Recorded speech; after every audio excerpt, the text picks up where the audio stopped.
As we enter rookie season and getting closer and closer to the NFL draft with only 1 week to go, we are also getting closer to our rookie fantasy drafts. And once the first two rounds are out of the way, the gold of the fantasy draft clearly comes from those diamonds in the rough, those stars in round 3 and beyond, and those league winners that are in the making. Do we have a Puka Nacua in the 2025 draft class? Well, to identify some potential candidates, I am very lucky to be joined by Rich Cooling, Dynasty Island on social media and parts of the fantastic Fantasy Sanctuary team. How are you, Rich? And how is your rookie research season going? Yeah, very, very good, very good. I filed the final write up for the rookie guide. What are we now 3 days ago? I've not known what to do with myself, to be honest. The last 3 days, I've had time, not been having to watch all sorts of film and make stupid notes and things. So yeah, very much enjoyed the last 4 months, but just very keen to see some draft capital landing spots and these theoretical players become real, really. I absolutely agree, and I cannot wait to stop saying landing spot dependent in only a week now. We have a little bit more clarity. Some of that clarity obviously be good, some not so. But when we talk about the sleepers, a lot of these are players that probably for many people we're not talking about too much. Say Puka Nacua at the end of the highlight reel there wasn't a player we were really talking up at this stage of the process. You look at other players on there. Mark Andrews was the second tight end taken by the Ravens in the same draft and ended up being the stud over Hayden Hurst. So it's really exciting looking a little bit deeper in some of those players that could pay off and gives that fancy gold, isn't it? Yeah, absolutely. It's always a fascinating time of year, and yeah, always keen to, as you said, this stuff to start being real. We have got 3 players from yourself and 2 from me to round off our 5 potential sleepers then, but I will hand over to you for our first choice. Who are you bringing to the table for our first potential fantasy football sleeper? So I believe this is going to be, is it Jalen Royals, the wide receiver out It of is. Utah State? Yeah. So one of my favorites through this entire process, really. I think from a film perspective, I've definitely got a type in terms of undersized route runners that I think create separation with ease, and that's him in a nutshell. From an analytics perspective, really jumps out in my rookie model. Good Ripter, good kind of touchdown production. Well, obscene touchdown production over the last couple of years. I just think he's an undervalued player that for me should probably be going mid to late second round of rookie drafts. Current ADP, you can probably get him kind of early to mid third round. So definitely a player I'm looking forward to getting a lot of shares of. And that's that window, isn't it? When we start to think about players that will be sleepers, it is as we kind of approach round 3. I can remember when we had you on last year, you spoke about that percentage probability of players giving you fancy relevance at that point.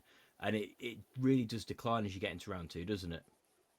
Yeah, absolutely. I mean, early round 2, you're talking probably 20-25% chance of them producing what I'd class a fantasy relevant season. So that's top 24 quarterback, top 12 tight end, top 24 running back, or top 36 wide receiver. By the back end of the second round, you're down to about 10 to 15%. And then in the third round, it drops even further lower than that. So you're talking between 5 and 8% chance that you're getting a fantasy relevant player. So yeah, it is very much dart throw territory. And everyone out there telling you that they're guaranteed this player is going to be the next Puka Nacua or whatever, chances are they're probably going to be very wrong. What are the concerns then for Jalen Royals that put him in that dart throw territory more so than a player that we're feeling quite confident about? Yeah, I think obviously he's a small school guy. How many productive players have we seen come from Utah State? Not a huge amount. I think he is slightly undersized. He can be manhandled. Both struggles against bump. I don't think he's got the most varied release package.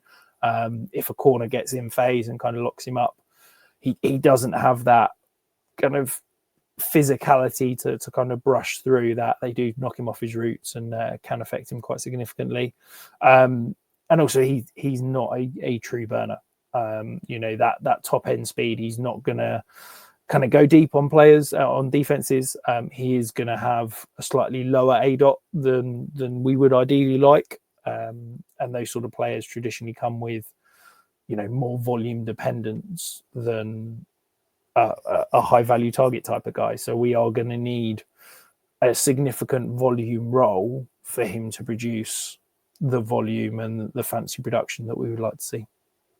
It's that initial acceleration that does stand out for him, though, doesn't it? And if I remember right, I think he was tied dead on with Matthew Golden for that first 10-yard split at the combine as well. So it doesn't say slows down. He's still going pretty fast for your average human being, but by that elite standard, it does drop off a bit. But at the line, you can get that jump, can't you, on those first 10 yards? Yeah, absolutely. You see that from the route running. Very, very smooth in and out of his breaks. I talked about on a show a couple of weeks ago about how with receivers running routes, you want to think about it as like a Formula One car. You want to be slow into the break and fast out. And that's Jalen Royals exactly. He decelerates incredibly quickly and is explosive out. And that's where you create separation. I really love him on those kind of in-breaking routes. You normally think of bigger bodied receivers thriving on in-breaking routes. You think of someone like an AJ Brown in Tennessee, particularly, where that was basically the only routes he ran, where he's got the big bodied frame, quick in-breaking routes, create separation, but use the body to kind of get between the defender and the ball and secure the catch. Despite being slightly undersized, that's where Jalen Royals thrives. So I do think he's got some inside-outside flexibility. I think he could be that kind of the modern Z slot role where he can be the Z in 2 wide receiver sets, but can also come in and play out of the slot potentially in 3 wide receiver sets where we see the high volume of targets start to get pushed once we get to sort of 11 and 10 personnel.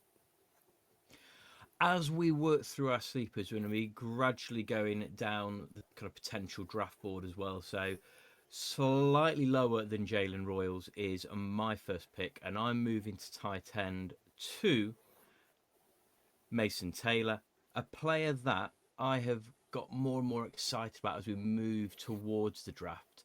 And I think he's probably going to be nailed on in a lot of situations to be my round 3 pick in rookie drafts as well, unless he's not taken away from me.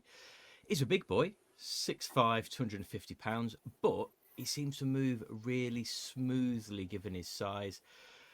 And I think probably the reason he's not being spoken about as much, although I feel he's been spoken about a lot because of how much I've immersed myself in Mason Taylor information over the last couple of weeks, his profile does not grab the attention the same way as Warren and Loveland's does. Certainly not in the same way that Fanning Jr.'s does, whom he may well be competing for at the tight end 3 spot in the draft. But I think I'd like to dig a little bit deeper with that, because when you look at Mason, I'm going to try to sell him to the audience now. I don't know if I need to sell him to you or not, Rich, but he's so solid against zone, and he was reliable target as there is to get a first down. An amazing stat, 37 of his 55 receptions, that's 67.2%, resulted in a first down last year. Throw a couple more of those in for a touchdown as well, which was a down part of his game. So he is a definite chain mover. Will we keep using the phrase chain mover now we're moving to laser technology? I suppose time will tell. If he becomes that in the NFL and converts to a reliable red zone target too, that is potential tight end gold in your roster.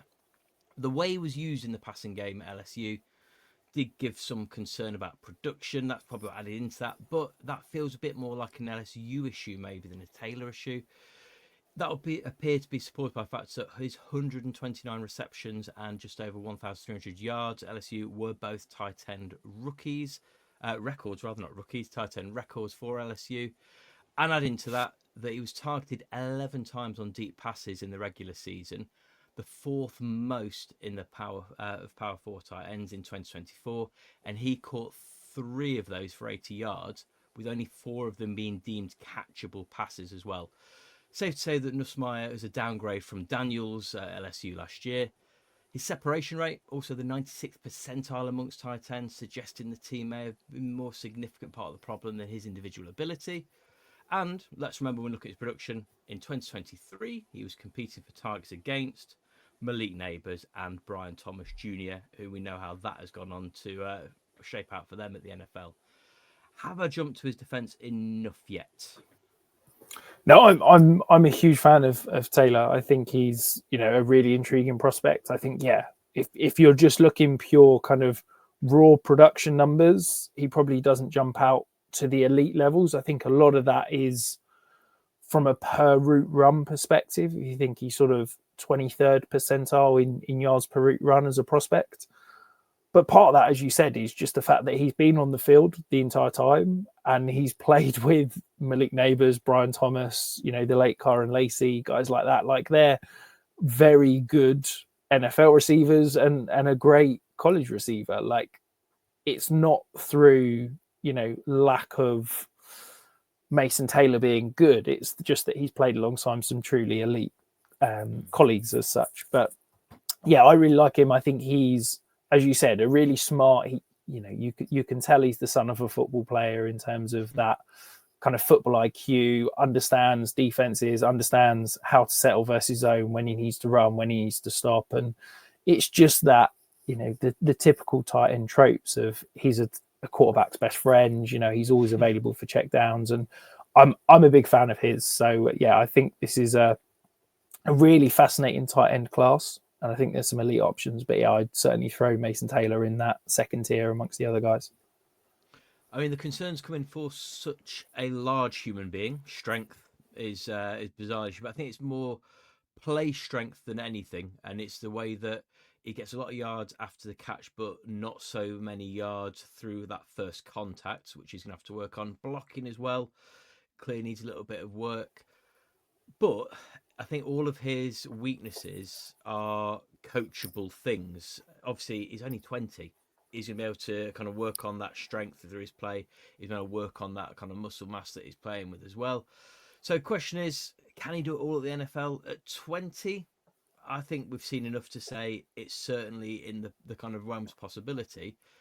And I really think if he has a reasonable season this year with whoever drafts him, I already want to put it out there now. I think I'm going to be talking about him as a big buy candidate when we're heading into 2026 and beyond as well, possibly. Yeah, I think the age thing's a massive part of it. You've got to remember this is Mason Taylor coming out as a prospect at 20.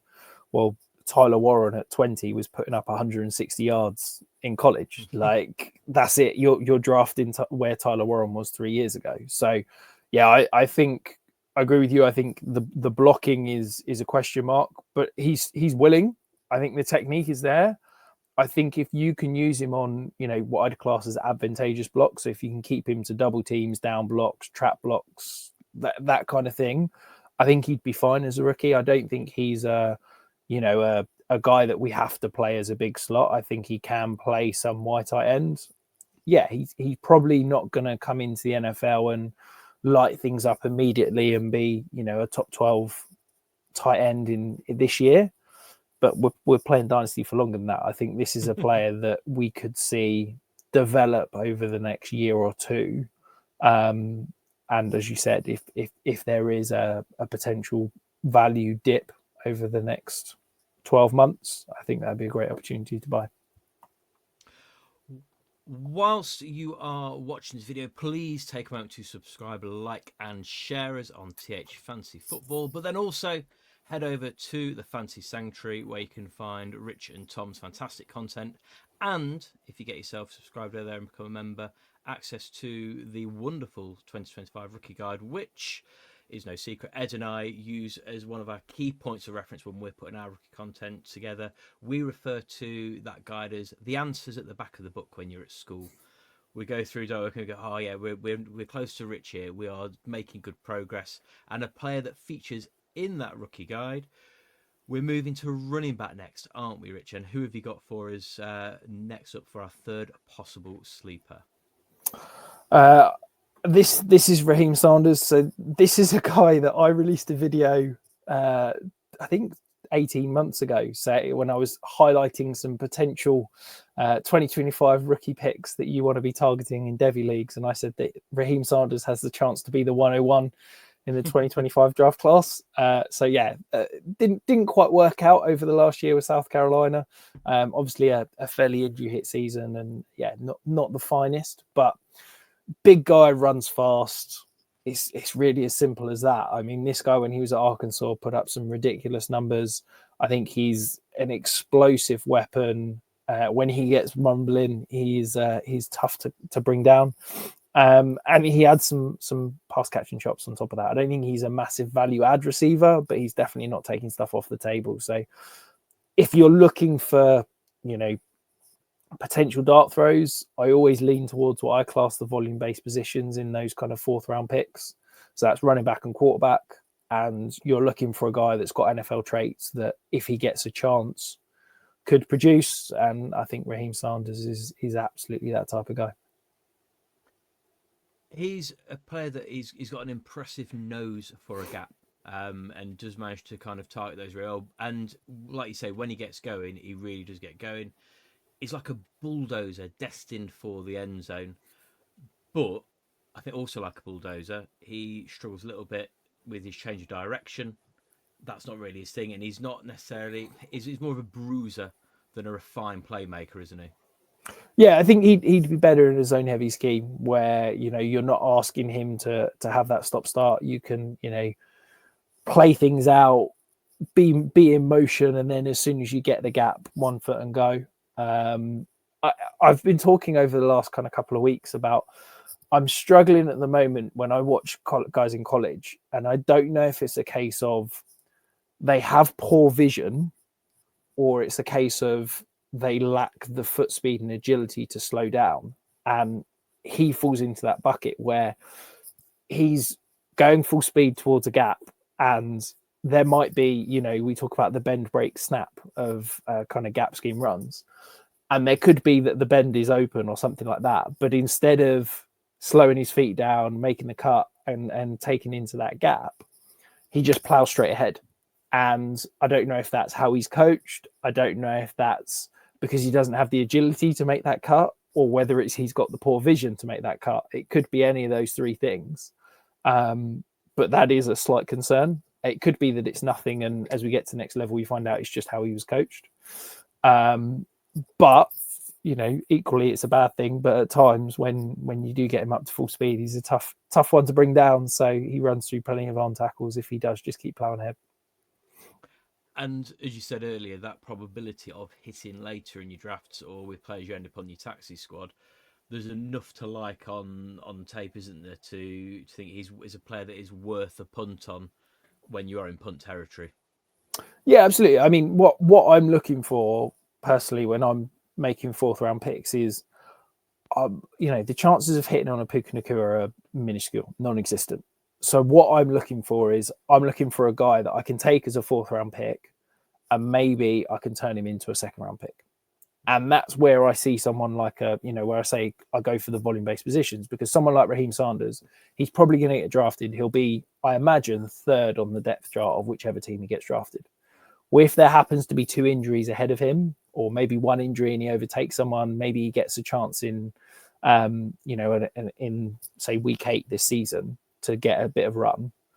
He has a good productive week. We've seen it every single year. Running backs off the waiver wire suddenly pop up, have a good week, and then suddenly they're worth a 2nd round pick. And that's all I'm looking to do with these type of picks, is I'm looking to say, right, I'll spend a 4th round pick on Raheim Sanders.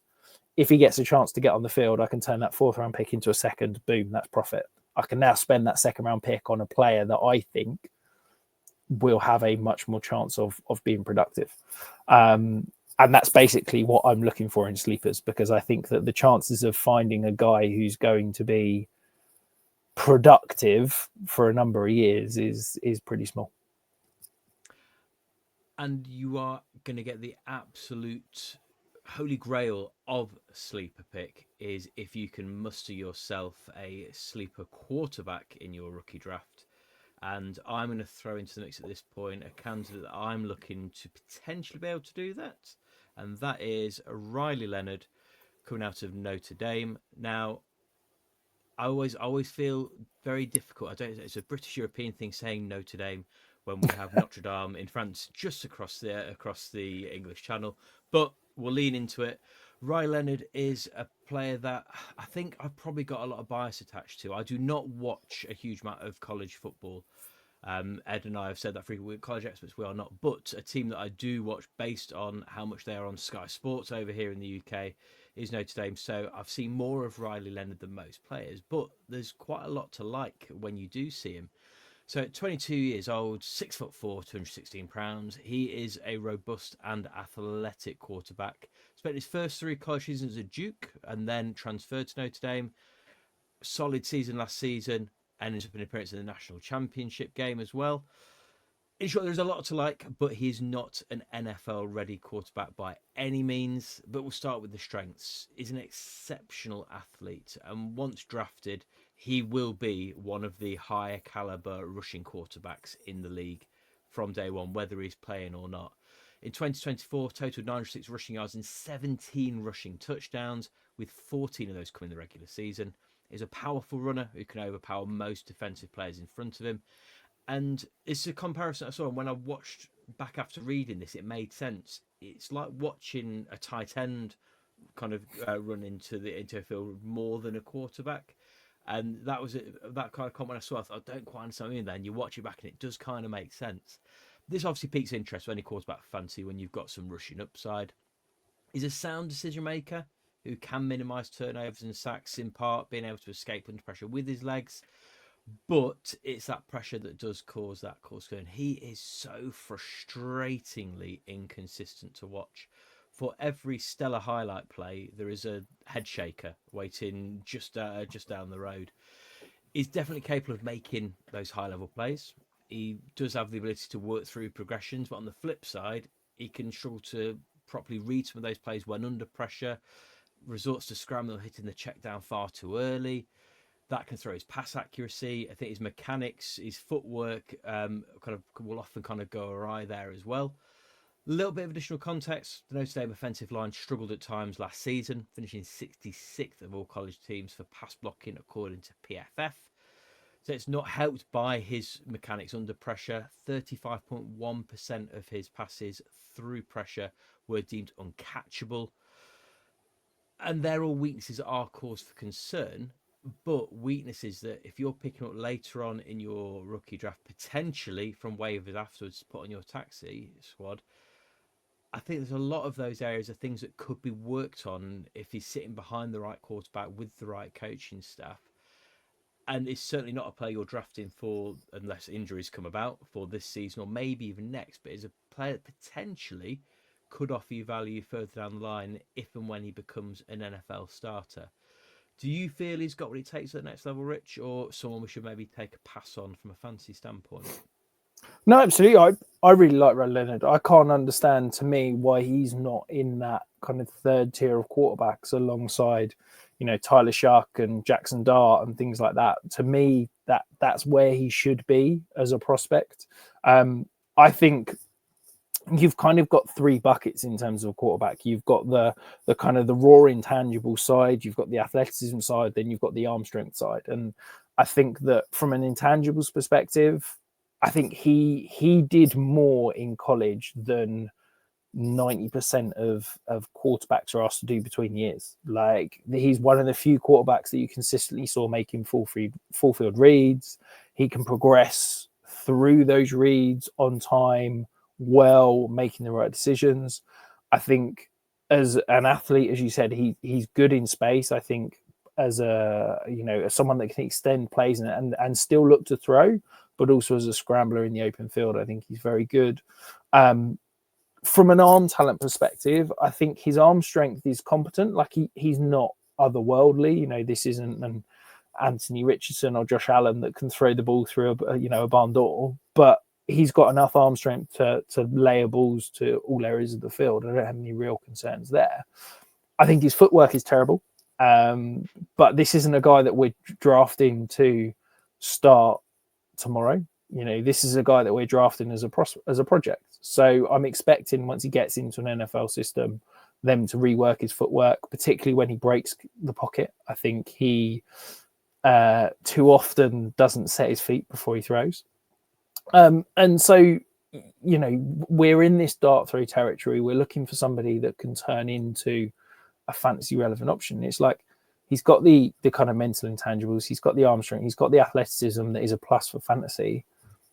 why not? I think this is a guy that you're potentially even going to get as an undrafted free agent in some leagues. You know, if you've got a 4-round mock draft, and he's going in the 3rd, maybe the 4th round of the NFL draft, I'd be shocked if he's getting drafted in most of those leagues. So, yeah, I think grab him, stick him on the taxi squad for 2 years. Chances are he's probably going to turn into anything, but I think there's enough in there. But I'm very much intrigued. And I think you hit the nail on the head there when you're talking about pick players later on in the draft and potentially off your waiver wire later and put them on tax and leave to wait. For me, and I'm thinking about especially early on in my days playing fantasy, you just wanted to have players that you had a good opinion on to be able to pick some names out that you go for there. And sometimes, especially when you put using the waiver wire to fill your taxi squad, they are the biggest dart throws of all, and just a name you recognise can be useful. Now, you have helped me with this massively because the next player, I'll be completely honest, Jarquez Hunter, who we're about to talk about next, is not a player that was on my radar in the slightest before you mentioned him on this show, but a player that after watching it and reading up on a bit is interesting as one of these much deeper players, isn't he? Yeah, absolutely. I mean, I'll be honest, when you're watching a huge amount of prospects, I think I've watched, I think it's about 100 so far this year. It's nice for someone to pop up that's a bit different to the others, quite frankly. But yeah, you know, explosive athlete. I think ran 4.4 at the combine. Like, really interesting player because he's smaller, but he's not skinny. Like, he's only 5'9", but he's over 200 pounds. And he's just great in space. Like, he understands leverage. He understands how to use it. I think he's got a really interesting stop-start style that few players can kind of adopt. He's very good at pressing a hole, waiting for the defense to commit, using that leverage to then kind of create space, and off he's gone. The subtle ability to kind of bend and make adjustments to his body to keep defenders off balance means he can run through arm tackles, because it's very rare that defenders are fully settled and balanced when trying to tackle him. I think he's got plus vision. I think he's got plus value as a receiver. As I said, I think that work in space is fantastic. Just overall, he basically ticks all the boxes of what you'd look for from a potential dart throw running back in terms of receiving ability, explosive ability. And I think he's the kind of player that's going to have a role in the NFL because he'll play special teams. And as I said with Raheim Sanders, if he can, you know, latch onto a roster as a 2nd, 3rd running back and gets a chance, he's going to see the high value touches, and he's an explosive athlete that could run away with things and be useful for fantasy. So definitely a player that I'm intrigued on. And look, rule of cool, anyone who's cool enough to play as much as he does without gloves, it's always going to be a plus. And when you mentioned about special teams, how many times do we see these kind of lower drafted running backs impressing on special teams, and then that is their route into kind of more snaps as well? And watching him burst through gaps, gallop down the field, and then pinball off contact, you can imagine seeing that from some kick return plays potentially and be involved there. One thing I found really interesting, I'd read it not long before we started recording, is that he's had the number of coaching changes he's had, the number of schemes that he's had to adjust through whilst at Auburn. That versatility is quite intriguing as well when we talk about how players are going to adjust to different schemes, different setups, different cultures within the new team setups. He's kind of gone through that a bit already, so that's another tick in his box that a lot of players won't have, isn't it?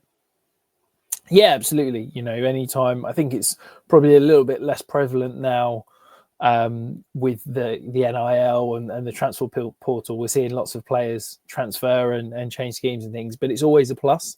And on the special teams point, you know, I think it's probably something we need to start talking about more as a fantasy community.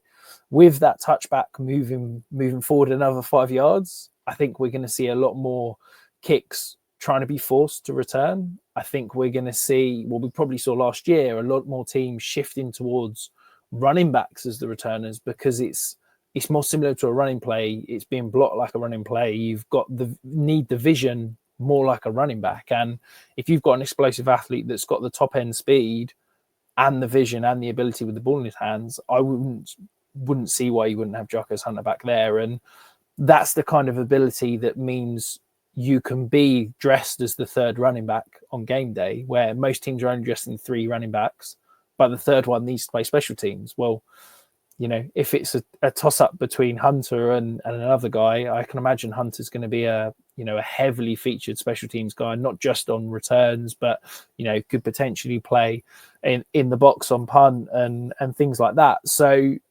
it's going to get him on the field. It's going to get him kitted up on game day. And that's when, you know, it's 1 injury, 2 injuries away from being a fantasy relevant player. Amazing. So hopefully some of these players pay off in a way that not many of them we mentioned last year did when you joined us for the Sleeper Show. I thought we said some of these similar things about Dylan Laub last year. Jarquez, he'll break that. He will prove us right on this occasion. I'm absolutely certain. Rich, we've mentioned already, but can you just remind everyone where they can find yours and Tom's amazing content, and also get their hands on that 2025 rookie guide? Yeah, of course. No, thank you ever so much for having me on. You know, huge fans of the show, really big fans of your guys' work. So really appreciate you having me on. Yeah, you can find me. I'm on at Dynasty Ireland on Twitter. You can find the FF Sanctuary on Twitter and on YouTube. If you want to become a member, hit the join button on YouTube, and that's where you find all the good stuff, my trade values, the rookie guide, which includes my rookie model. As I said, over 90 player film write-ups, plus all my ranks and everything else. Wonderful. Thank you very much for joining us, Rich. As always, I leave every record we've ever done with you feeling much wiser about the world of Dynasty, and especially around rookies. We will be back in a week now for our reaction to the NFL draft itself, a mock draft to follow that as well, and then a little bit more reaction to the draft, winners, losers, etc. in the weeks to follow. But for now, that is all from us. So Malcolm, take us. You have been listening to Pestell and Ed of TH Fantasy Football. For more content, follow TH_fantasy_NFL on Instagram and Twitter.